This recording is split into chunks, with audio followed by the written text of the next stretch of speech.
নষ্ট হইও না বাপ। ইসলামের জন্য লড়বে কে বাপ? মুরব্বীরা তো চলে যাবে বাপ।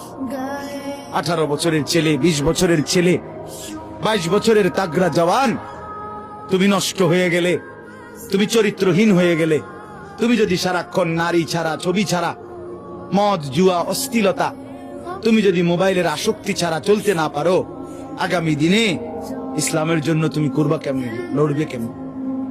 আগামী প্রজন্ম তোমার হাতে নিরাপদ দিন পাবে কেমন? বেঁচে থাকার নিরাপত্তা মিলবে না। বেঁচে থাকা 53 বছর বাংলাদেশের বয়স, 53 বছরের সমাজে বেনামাজির সংখ্যা যদি এত বেশি হয়, 53 বছরের ভিতরে মোবাইলে আসক্ত যুবকের সংখ্যা যদি এত বেশি হয়, 53 বছরের ভিতরে বেপর্দা নারীর পরিমাণ যদি এত বেশি হয়, এত মসজিদ মাদ্রাসা চারদিকে থাকার পরেও যদি এই মসজিদ মাদ্রাসা ষড়যন্ত্রের কারণে কমে যায়,